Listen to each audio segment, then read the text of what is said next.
नमस्ते। कभी सोचा है कि वेदों में जिन देवताओं की बात होती है उनका असली मतलब क्या है? क्या वो सिर्फ पुरानी कहानियां हैं या उनके पीछे कोई बहुत गहरा विज्ञान और दर्शन छिपा हुआ है? चलिए आज इन प्रतीकों के पीछे की सच्चाई को समझने की कोशिश करते हैं। तो चलिए बात शुरू करते हैं सबसे बड़ी गलतफहमी से कि ये वैदिक देवता आखिर हैं कौन और उनको लेकर जो हमारी आम धारणा है वो कितनी सही है।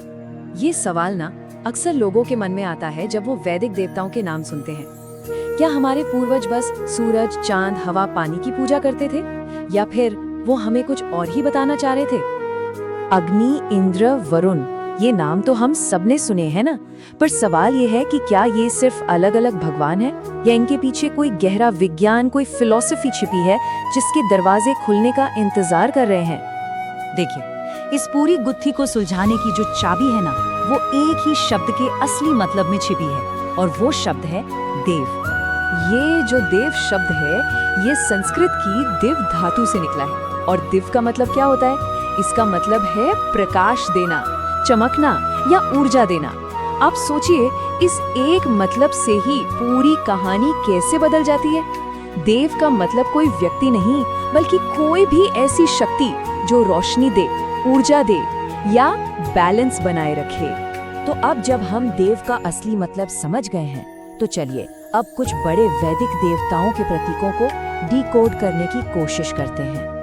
आपको पता है, ऋग्वेद का जो सबसे पहला मंत्र है वो अग्नि देव को ही समर्पित है। लेकिन यहाँ अग्नि का मतलब सिर्फ वो आग नहीं है जो हम जलाते हैं। नहीं, वैदिक सोच में अग्नि का मतलब कहीं ज्यादा गहरा है। ये प्रतीक है ऊर्जा का, ट्रांसफॉर्मेशन यानी बदलाव का और प्रेरणा का। और ये बदलाव लाने वाली शक्ति ये हर जगह है। सोच कर देखिए, रसोई में यही अग्नि कच्चे खाने को पका देती है। हमारे शरीर के अंदर, जिसे हम जठराग्नि कहते हैं, वो खाने को एनर्जी में बदल देती है। और हमारे मन में जो उत्साह की अग्नि होती है वही तो आलस को एक्शन में बदलती है। तो है ना, ये तीनों एक ही ट्रांसफॉर्मेटिव पावर के अलग अलग रूप। तो इसका मतलब क्या हुआ? इसका सीधा सा मतलब ये है कि अग्नि सिर्फ आग का गोला नहीं है। अग्नि हर वो ताकत है, हर वो शक्ति है जो किसी भी चीज में बदलाव लाती है। अच्छा, अब अग्नि के बाद अब बात करते हैं इंद्र की। ज्यादातर लोग इंद्र को बस बारिश का देवता मानते हैं, लेकिन ये तो बहुत ही लिमिटेड सी परिभाषा है। वेदों में इंद्र का असली मतलब है शक्ति, हिम्मत और जीत। वेदों में एक बहुत मशहूर कहानी है कि कैसे इंद्र ने वृत्र नाम के एक असुर को मारा था। अब ये कहानी एक प्रतीक है। यहाँ वृत्र कोई बाहर का राक्षस नहीं है। वृत्र है हमारे अंदर की रुकावटें, हमारा डर, हमारे मन का शक, हमारी बुरी आदतें, ये सब वृत्र हैं। तो इसका मतलब ये हुआ कि जब कोई स्टूडेंट अपने डर पर काबू पाकर एग्जाम देता है, या कोई इंसान मेहनत करके गरीबी से बाहर निकलता है, या कोई अपने किसी बुरी लत पर जीत हासिल करता है, तो असल में उसके अंदर का इंद्र तत्व ही जाग रहा होता है, वही शक्ति काम कर रही होती है। चलिए अब वरुण की बात करते हैं। वरुण को आमतौर पर पानी या समंदर का देवता माना जाता है, लेकिन उनका जो गहरा असली मतलब है वो है कॉस्मिक ऑर्डर, यानी ब्रह्मांड को चलाने वाले नियम, व्यवस्था और संतुलन। और ये सिद्धांत, ये नियम हर जगह काम कर रहा है। सोचिए, समंदर अपनी हदों में क्यों रहता है? सारे ग्रह अपने तय रास्ते पर ही क्यों घूमते हैं? समाज को चलाने के लिए कानून क्यों जरूरी हैं? इन सब के पीछे एक ही सिद्धांत है, व्यवस्था।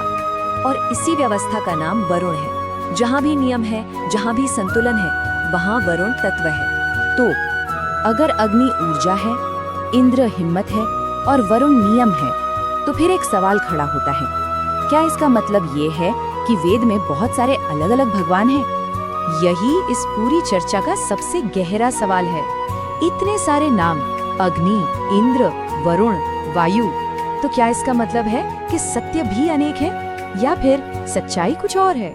इसका जवाब खुद वेद देते हैं एक बहुत ही मशहूर श्लोक में, एकम सत विप्रा बहुधा वदंती। इसका मतलब है सत्य एक है, लेकिन बुद्धिमान लोग उसे कई नामों से बुलाते हैं। इसे एक बहुत ही आसान उदाहरण से समझ सकते हैं। मान लीजिए एक ही इंसान है, वो अपने बच्चों के लिए पिता है, अपने भाई के लिए भाई है और अपने दोस्त के लिए दोस्त है। अब इंसान तो एक ही है, लेकिन उसकी भूमिकाएं, उसके रोल अलग अलग हैं, है ना?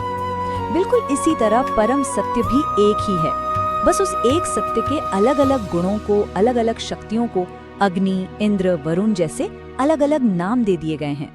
तो सवाल ये उठता है कि इस हजारों साल पुरानी जानकारी का आज की दुनिया में क्या काम? हमें ये सब समझने की जरूरत क्यों है? देखिए, जब हम अग्नि को सिर्फ आग नहीं बल्कि एनर्जी के तौर पर देखते हैं, या वरुण को सिर्फ पानी नहीं बल्कि कॉस्मिक ऑर्डर के तौर पर देखते हैं, तो ये सिर्फ पुरानी कहानियां नहीं रह जाती। तब हमें समझ आता है कि हमारे पूर्वजों में उन शक्तियों के लिए कितना गहरा सम्मान था जिनसे ये पूरा ब्रह्मांड और हमारा जीवन चलता है। ये एक तरह से प्रकृति और खुद के साथ तालमेल बिठाकर जीने का एक प्रैक्टिकल नजरिया बन जाता है। लेकिन यहाँ एक और बड़ा सवाल खड़ा हो जाता है। अगर ये सब देवता सिर्फ प्राकृतिक शक्तियां हैं, तो फिर वेदों में इतने यज्ञों की बात क्यों की गई है?